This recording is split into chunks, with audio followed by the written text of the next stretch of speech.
Hi, it's Al, founder and CEO of NexHealth. In this podcast, you will learn as a dentist and as an orthodontist why you need to think and act like a tech entrepreneur.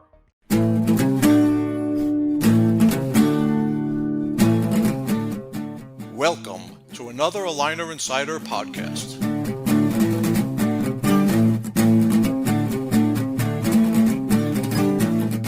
Well, hello, everybody in podcast land. This is Dean Steinman, and we're back with another podcast for you. Hope everybody is enjoying their summer of 2021. Those of you who are in the West Coast, hopefully you're staying nice and cool if possible. And if you're East Coast, you're staying dry because it's been a pretty wet and hot summer across the board.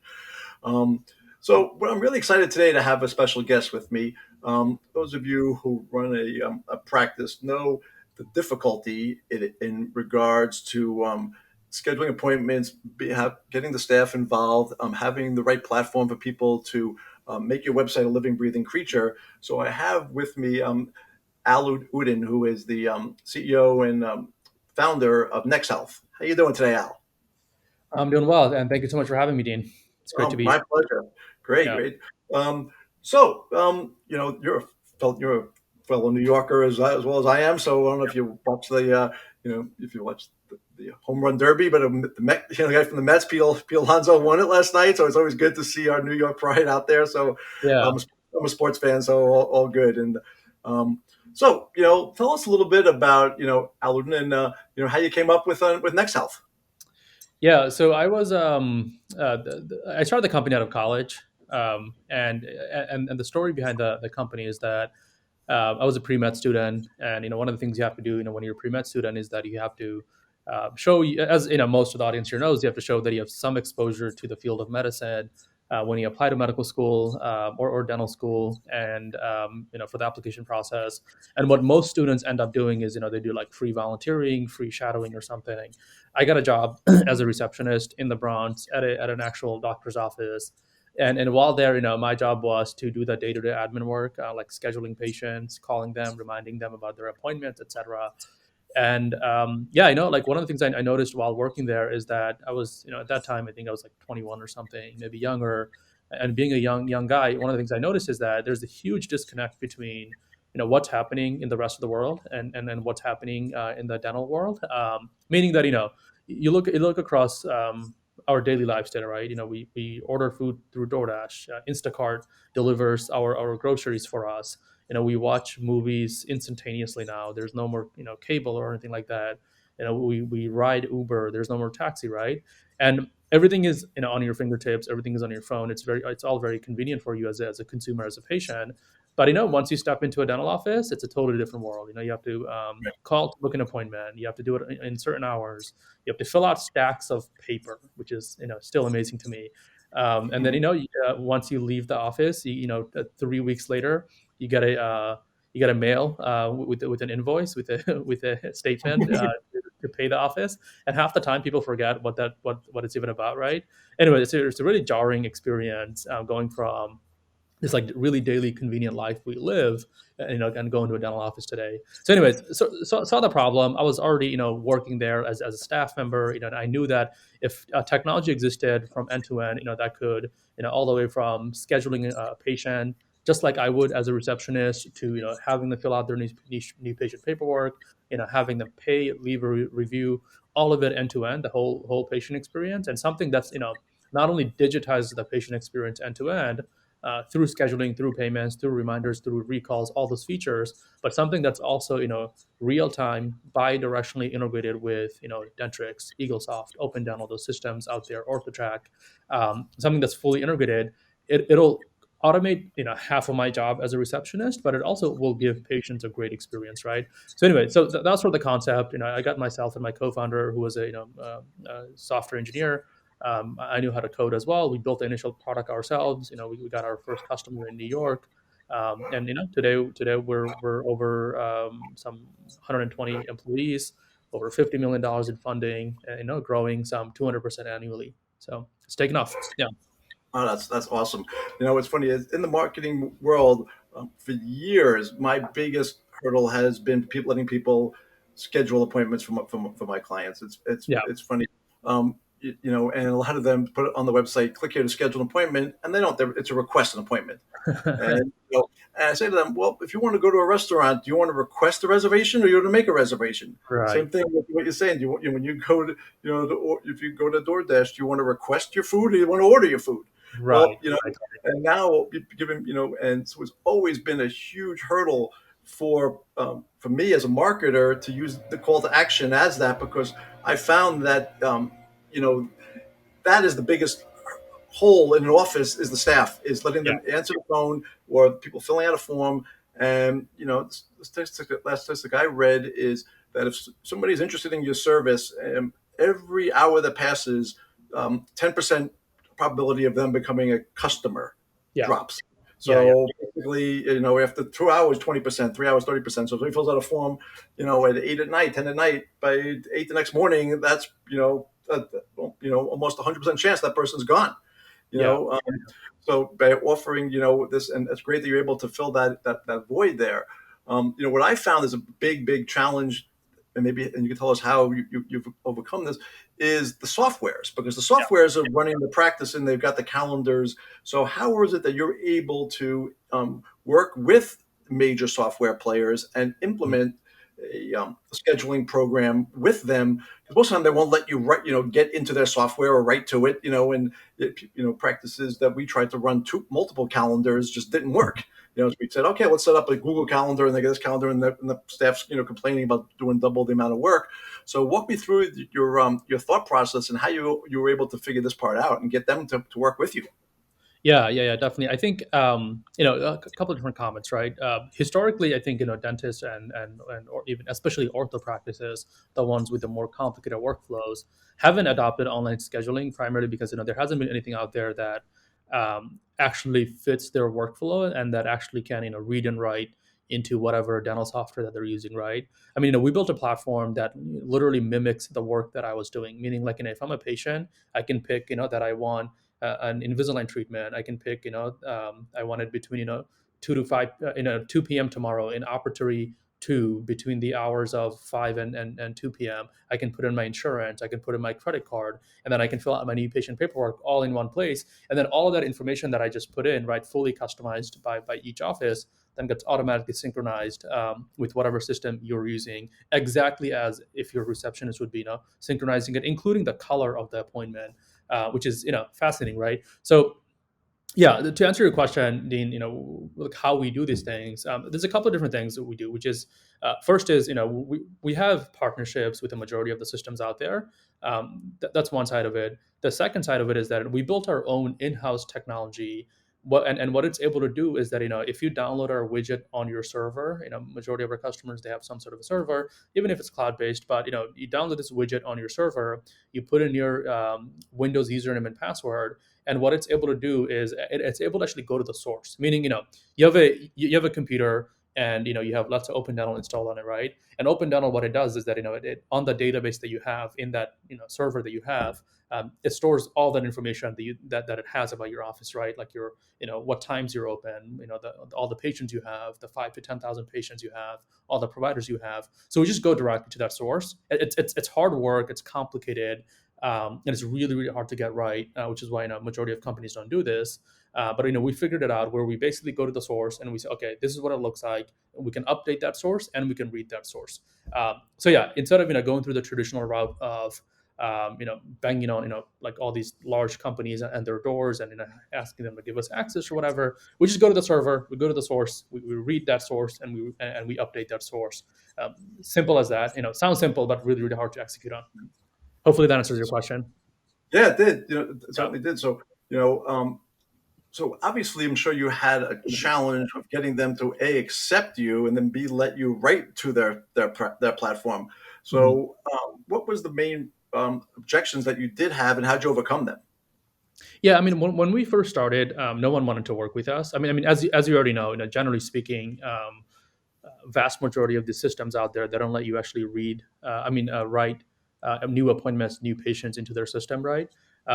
So what we actually do is we work with the doctors themselves directly, as opposed to the dental software vendors, right? So if you're a doctor, you own that server, right? It's your server, you pay for it, you maintain it. and the data you have on that server, you own that as well, right? So we go to the doctor and we go directly to them and we say, hey, give us your Windows username and password. And once you put in that Windows username and password, we don't really have to go through the vendors like the EagleSofts, the Open Dentals of the world, right? We can go directly to the server as opposed to through the vendors. So that's how we do it, right? We will go to the server as opposed to through the vendors, which means Ah, that we have access to really anything and everything, and we're able to give you much better experience. oh, Uh, great. yep, So, obviously now in the last year, we're in a new world, and people are used to, and I don't think we're never going to go back. People are used to everything virtual, especially, yep, schooling, and, and for many of our clients, virtual consults have exploded lately, and, practices that are making, nice, six-figure incomes just from virtual consults. And, yep. over the last year, since 2000, when everything's kind of, hit the fan there, what's the biggest surprise that you've seen in the industry? Yeah. Honestly, I would say the biggest surprise is that most dentists still think we're going to go back to what it was like in 2019. Okay. um, yeah, like as opposed to embracing the change, embracing this new world. I think all of us are in this mindset like, oh, things will go back to the way it was, and let's turn back the clock, let's go back to how it was, and everything will be rosy, and things will be what it was in 2019 and 2018 and before that. And I think like we as an industry need to accept that COVID came in and it accelerated all the trends that were already happening in terms of digitization, right? Mhm. Right. By maybe 10 plus years. Like it squeezed in all the change that was going to happen over the next decade into just 1 year. And that's jarring. That's hard to accept as like psychologically Absolutely. as a human, right? That's why we want to go back. But I think there are some like really progressive and modern DSOs and dental offices out there that are actually embracing this change. So, for example, a national dental out of Dallas, Scott Emmett Scott DSO, or like the Smilist out of New York, like some of these more progressive ones that are our customers as well, embracing this new change and actually going out there and acquiring some of the smaller guys as well and like rolling them up and modernizing them. So, anyways, to answer your question, I think I've been surprised by how resistant we still are to this new world, and I think we just need to embrace it. And the ones that embrace it will be ahead of everyone else. Yeah, I agree. When I have a client and they come aboard, or they're an existing client and they're open to position themselves as a forward-thinking, hmm technology-driven practice, they see a huge difference in yeah, their number of new patients and the ability to take them. And now that and to me, it's all about call to action on a website. If somebody goes to a dental website, yeah, it's not Etsy or eBay. They're not there to shop around and hang. They're there for a reason. They want to make an appointment. exactly. So now by having this really opens up a massive door for the orthodontic industry, dental industry, and for us as a marketing company to really make our clients successful. So I think what you guys are doing is awesome. Um, Yeah, I mean, I think that so one quick comment that I think all of us miss is that millennials, the people that grew up with the internet, are about to hit their 40. Most of them have kids, right, and they're the ones now spending the most money on dental care and healthcare, right? So, right. yeah, yep, Just speaking to exactly, it's a perfect storm. It really, exactly. it's great for you there. Um, Yeah.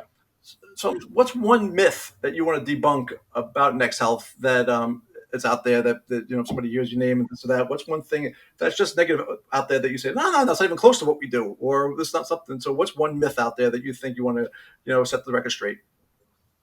Yeah, I think the interesting thing about us is that when we first started, we really focused on getting online scheduling right, and that's how we marketed ourselves and sold ourselves to customers. And I think that's still sort of the persistent theme, which is most people think we're just an online scheduling platform.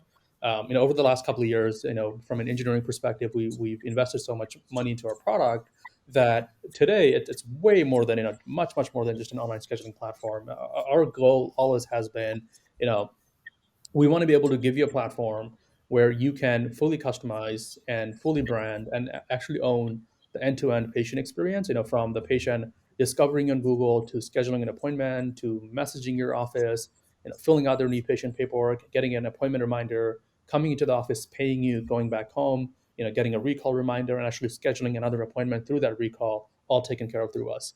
So just the fact that we've expanded so much out of online scheduling is I think something to be aware of. The other thing is that I spoke about earlier about the fact that we can buy directionally in real time, integrate with all these different dental software out there, and the technology we've developed is so good, so reliable, that other dental tech companies use that technology. So some of the systems you may be using out there, it's our technology, and you just may not know about it. So I'll give you an example. Quip, the toothbrush company, they started recently working with dentists directly. The technology that powers the connection between Quip and the dental offices is powered by us. Smile Direct Club, they started working with dentists directly recently, where they refer patients and send patients to dental offices. The connection between those dentists and Smile Direct Club is powered by us. So a lot of the vendors and the technologies you may be already using out there is likely powered by us. So that technology, we're able to read and write and synchronize with the dental software in real time. It's extremely valuable to the point that other tech companies are powered by it. So if there's a myth or whatever in a clarification, I want to say like that's sort of the thing that I think most people are not aware of. But it shows the power of what we actually built. Yeah. Wow, awesome. And Yep. as far as put on your glasses now, and let's look Mhm. into the future. Um, Mhm. about your company or just in general, where do you see the orthodontic and dental industry in 12, 24 months from now? Because if I was talking to you back in January 2020, we wouldn't even, we'd have a whole different conversation. There was no COVID back then. So, Mhm. obviously you're trying to come up with, you're trying to have people completely change their methodology of thinking and the way they run their business, but now they have no choice. Yeah. So so put your glasses on, and where do you see things going, in the next, year or two? Yeah, yeah, yeah. I think the dental practices, the ortho practices that are going to thrive and that are going to survive are the owners and the dentists that think of themselves as entrepreneurs first and dentists second. And the reason I say that is because we are headed in a world in terms of insurance reimbursement, the competitive landscape, the private equity firms coming in and rolling up all these DSOs, and patients themselves, um, adjusting their expectation of what they want from a dental office is so dramatic that you really do have to become today a modern 21st century business with great support, great patient communication, great online tools. Not only that, but when the patient comes into the office, they need to feel like it's a modern, sleek, zen-like office. The chairs need to be updated, Okay. all of it end to end, right? They don't want to have to wait more than 5 minutes. They want to talk to you know like the hygienist, the staff that are really well dressed and well spoken, all of it, right? The end to end experience.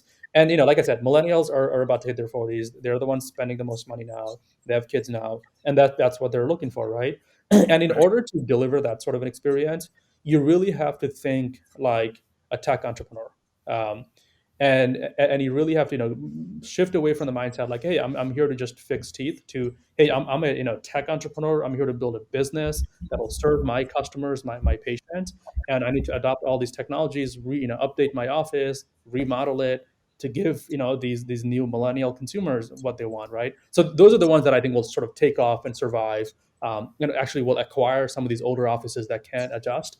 And I think that's a great future, to be honest. I mean, some will struggle to get there, but overall, I think that's a great future. Yeah. I agree. That's why you walk into, an Apple store, and it's cool. You take a Yeah. look at, a Tesla. You're like, wow, this is the coolest car ever. There's nothing in it. It's sleek. It's cool. Yeah. The bells and whistles are not there anymore. Yeah. Sometimes less is more. Yeah. And to make things smoother, faster, better. That's the world we want, and I think people are going to want immediate gratification even more down the road because they got used to this. There's no going back. Yeah. Yeah. Especially when you taste it, you don't want to go back to you taste eating good steak. You don't want to go back to hamburger helper. Exactly. Same Exactly. thing Yeah. with this. Yeah, So yeah. I mean, if you look at yeah. a yeah, Um, if you look at a business like Starbucks, right? I mean, Starbucks today, people don't talk about this enough, but they're a technology business today. They're the second largest app with the second largest payment processing volume. So their app drives more of their business than their in-person visits, which is fascinating, really? right? Yeah, Yeah, sure. Didn't know that. So it's changed. And you think of coffee, you think of brick and mortar. You think going in. So it makes life easier. You want to order it while you're there and come in and pick it up. And nobody, and we're going to a paperless world, so you don't have to pay for, you don't have to handle the cash back and forth. yeah, It's a no brainer. It's great. And and to offer that platform there, what you're doing is, I'm my hats off, man. You've been a godsend for a company like me because you're able to make my life easier and make my clients successful. So I'm super stoked about that. So thank yeah, you. yeah, So as an entrepreneur, a business owner, a tech person, somebody that's looks like always growing. What's your go-to? How do you take things to the next level and learn and stay on top of things? Do you have a podcast, a book, a blog that you read that you could recommend to the listeners to check out and make that part of their daily routine? yeah, yeah. One of the things about running a technology business is that um, technology businesses change every year. I think like we grow and we change. In a year what Have any to. other business would take like 10 plus years. So that means you have to have a really fast pace of learning. You have to learn things really, really quickly and adjust with it. And honestly, what I've discovered is that the biggest way to stay up to date and actually learn as quickly as possible is to not look to the future, but look to the past. So one of the things that I do almost on a daily basis is I read a lot of history.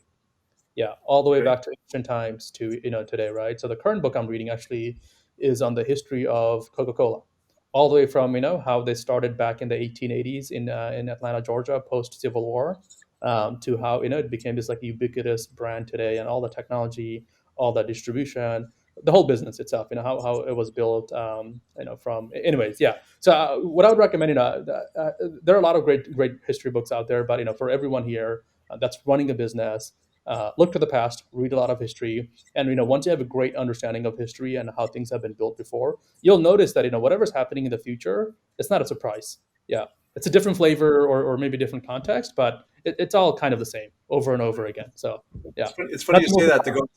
go. No, it's funny you say that to go back. So I'm a big reader as well, and I try to read as many business books or information books as possible. Mhm. And just out of the blue, I picked up maybe 6 months ago How to Win Friends and Influence People by Dale Yeah. Carnegie, which was written over 85 years ago. Yep. Okay, and it's still more relevant probably today than it was 85 years ago. And how you have to go back and some things as much as things change, they still stay the same. Yep. And when you say that, because I read all of Gary Vee's books, and I read a lot of Seth Godin's books, and I read a lot of marketing books and technology books. But to go back and read a book that was written 85, 90 years ago about marketing and sales and relationships.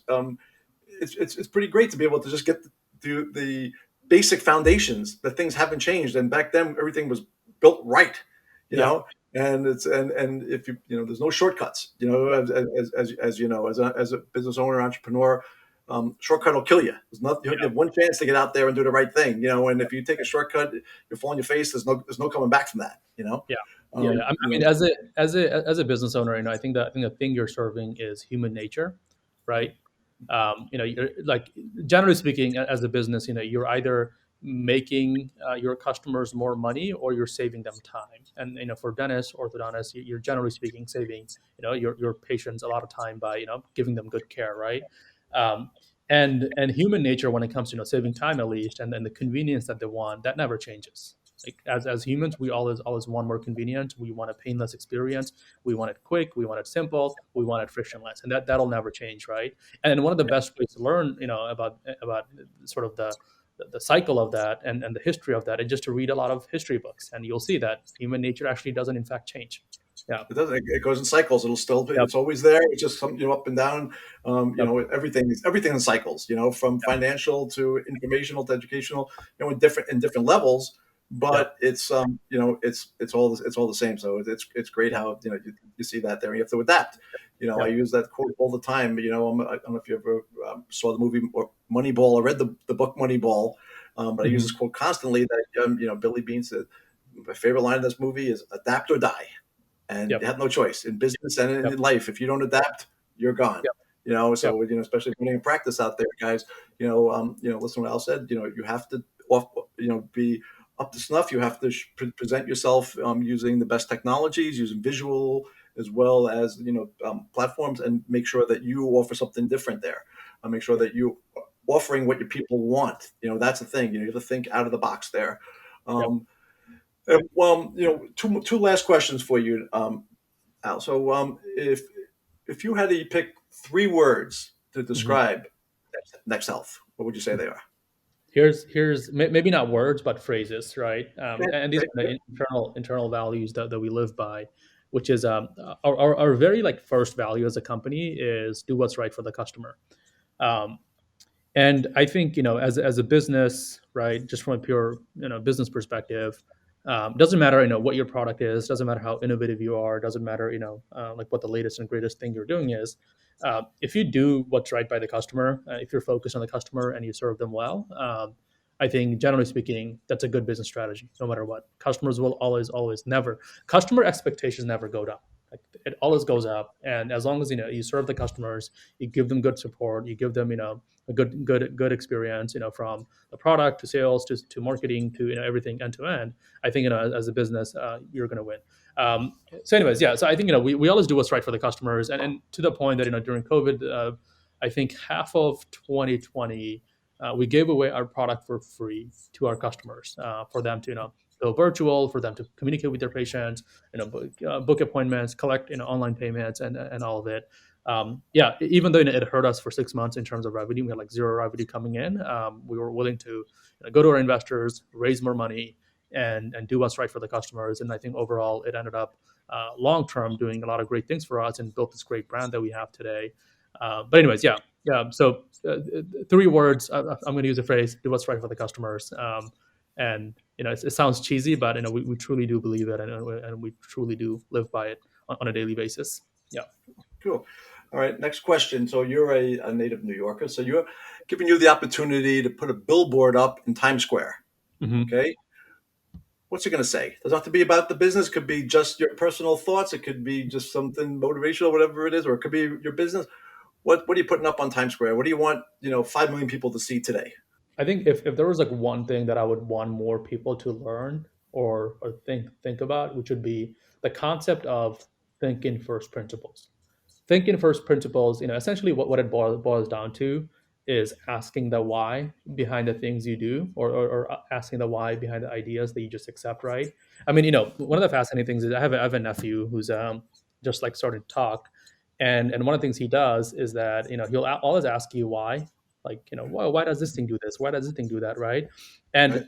And as as a kid, you always ask the whys, but as an adult you really don't do that. You sort of like accept the world for what it is and kind of live your life, right? And I think Right? one of the things we don't realize is that this world was built, and the society that we live in and all the things that we go through in life, right, it was built by just other people, right? People that came before us or maybe our neighbors, whatever, right? And it's okay to question those things, ask the why, like why am I doing this, I like why that's is my why. business the way it is, why does Right. this world exist this way, right? Just literally be a kid in your imagination and ask the why and question everything, right? Right. So anyway, so the concept of Three thinking first, letters. Three yeah, letters. WHY. you're Why? right, That's it. yeah, why, right? Now, Yeah, yeah. is it an exclamation point or a question mark? I think that's a good, yeah. I think it's a question mark. Yeah, Okay, yeah. interesting. Cool. I Cool. think it's important to ask the why behind the Okay. things you do as a society, as an individual. Um, Okay. yeah, Cool. and Good. one of the fascinating things is that this is my first real job as well. And I'm the founder and Right. CEO, which Right. means like by nature, I'm just like I haven't gone through the indoctrination of having a real job before, which means everything that we do from a customer support to all of it, right?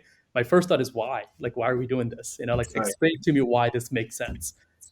Yeah. Question. You got that question. I mean, Yep. otherwise, accept. If you just accept, you're not going to get anywhere. You'll get Yep. beaten down. So great. Love that.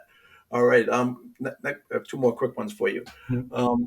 So asteroids hitting Earth today. Okay. Your last meal is coming up. Yep. What is it? I think it depends on like what I'm feeling like at that moment. Right now, I'll go. something that you just saw on Twitter. Asteroids hitting Earth. You've got 3 hours. Oh, 3 hours is a long time. Yeah, I would say a steak. I Okay. love steak in general. Good. Yeah, Cool. Good. yeah, All yeah, right. yeah, And the final question, all right, yeah. which is the hardest one of all: Reese's peanut butter cup or Hershey bar? That is a hard question. They both have their benefits. I would say Hershey bar. Yeah, Really? Okay. Good. yeah, Good answer. All righty. yeah. Great. Cool. All right. So, Al, thanks so much for joining us. Really appreciate it. So, if somebody has any questions, want to get in touch with you, want some more information, what's the best way for them to do so? Yeah, I think if you just go to our website nexhealth.com, NEX health like healthcare.com, you'll see an email there, you'll see a number there, and you can reach out to us from there. Yeah. Oh, great. Appreciate it. All right. Thanks so much, Al. Really appreciate it joining us. Guys out there, thanks so much for listening. This is a terrific program. You guys should definitely take a look at it there. And if you follow the link in the bottom of the show notes here, you'll see some links over to our sites with ability to get more information and to sign up and to learn more. So we're out there in podcast land. Thanks so much. Everybody be safe. Al, thanks so much for joining us. And everybody enjoy your summer and make sure to get on board. All right. Be well. Thanks for having me.